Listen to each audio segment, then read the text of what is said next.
Sipalay. In this book, the authors explores three ideas including imagination, creativity, and innovation.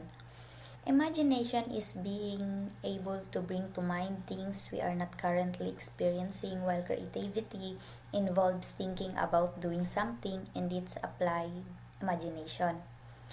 Innovation is the process of putting new ideas into practice.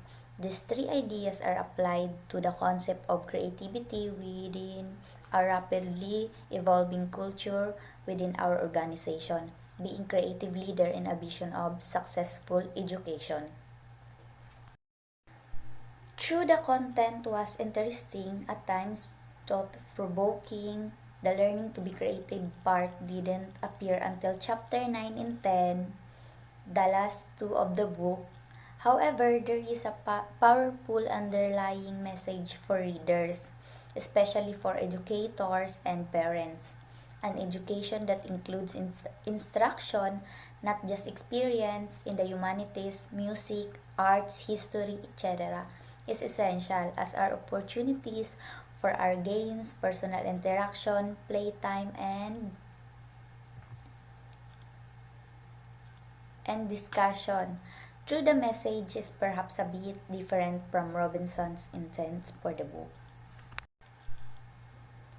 So, my aims in this book are to help individuals to understand the depth of their creative abilities and have doubt them, to encourage organizations to believe in their powers of innovation and to create the condition where they will flourish and to promote a creative revolution in education.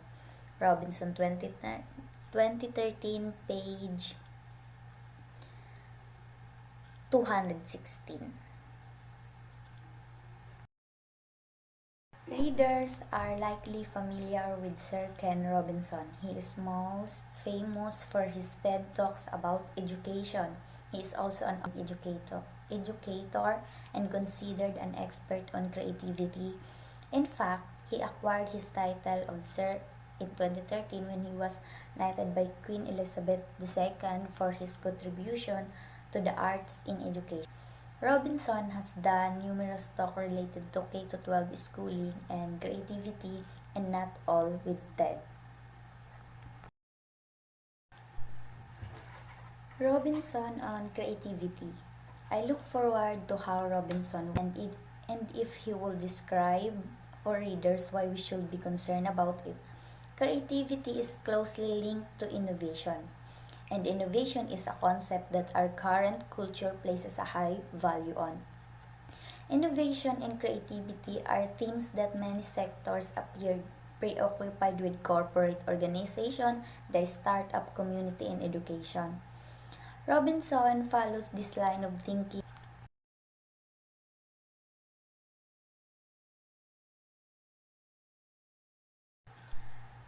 Robinson follows this line of thinking, describing how creative thinking leads to generating new ideas. Productivity, page 153. Robinson defines creativity as the process of having original ideas that have value, page 151. And that creativity is always about doing something. I don't agree with his definition, but more important is argument for a revamped approach to education and the need of the integration of humanities in education.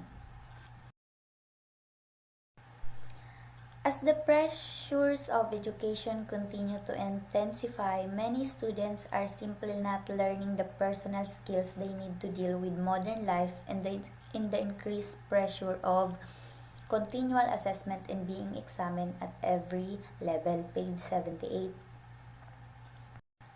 Robinson says, the task of the creative leaders is to facilitate a resilient relationship between the external and internal cultures, page 224.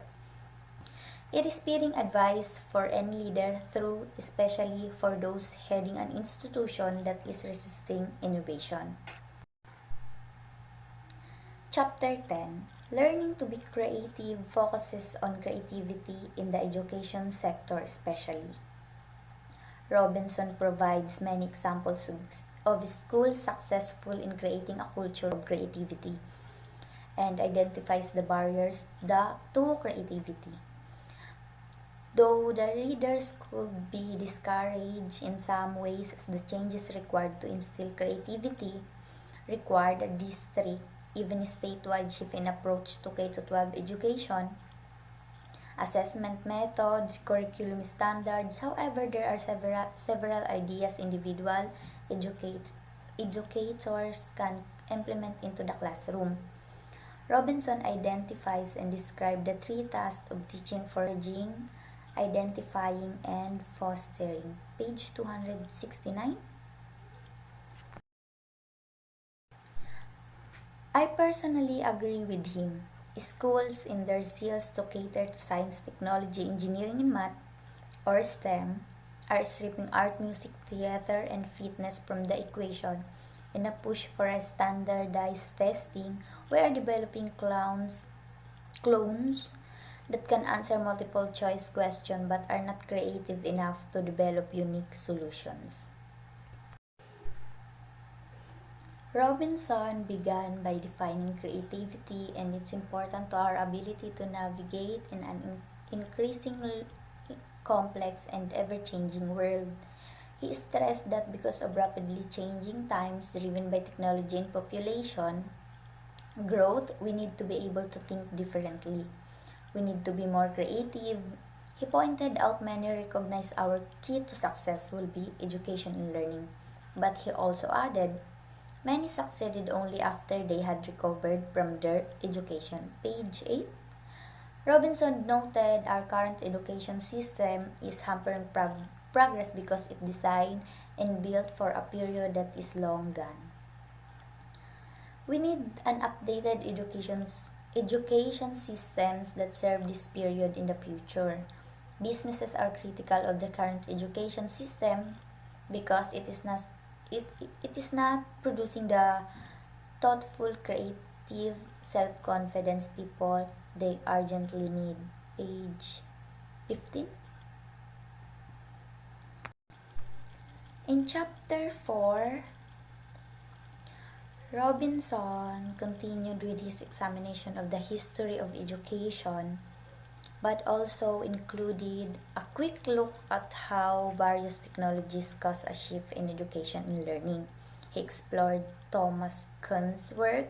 Some of the periods examined included medieval world, Renaissance, Reformation, Enlightenment, Industrial Revolution, and others. He also explored how current changes to our education. Robinson next explored how the brain works. For me, the most important takeaway was the importance of learning about arts, language, music, and other creative subjects while young, while the brain was still flexible and developing connection through a number of examples. Robinson pointed out the benefits for working with both halves of the brain as well as the challenge. When we do not engage different parts of the brain, another lesson is the importance of supporting others on their paths of learning. It is easy to cripple a career path with only a couple of words. In the second half of the book, Robinson focused more on the concept of creativity, imagination, and innovation as well as way to develop these ideas. He stressed the importance in the learning and creativity progress. If we are not willing to fail, we will not able to discover unique concept. It is interesting that schools certainly do not reward you for a failure, and instead make you adverse to failure to the point that you do not want to take risks. How many great ideas had been stifled because of education? Robinson believes it is important to find a medium as an outlet for creativity. He exclaimed, everyone is creative, however we may not have yet found the right medium. We all have creative capacities, but very many people conclude that they are not creative where in the truth they have never learned and practiced what is involved.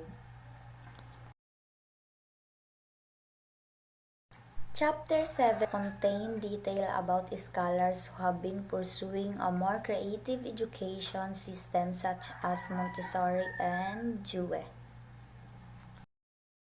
Robinson stressed the importance of collaboration with others has on the creative process. A unique idea rarely is developed without the input and influence of others. He pointed out the importance of integrating with other cultures to learn in ideas.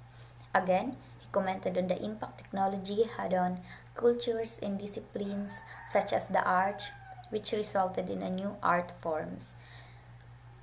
Specific examples he included were cameras, pigments, and digital representation and their impact on painting. He highlighted the impact social media and cell phones are currently having on creativity.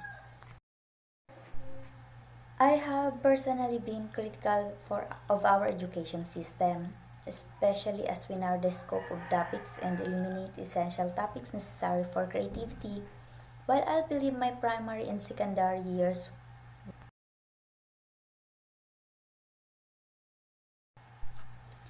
I have personally been critical of our education system, especially as we narrow the scope of topics and eliminate essential topics necessary for creativity. While I believe my primary and secondary years were well balanced, I personally wish I was encouraged to participate more in the arts. All these years later, I regret having no talent. More importantly, my lack of talent in the arts is holding me back as an effective instructional technologist. I think this book is a great resource on the topic and provides countless arguments with redesigning our school to be more balanced. It is not as prescripted as it could be. He leaves it up to the readers to find the answer.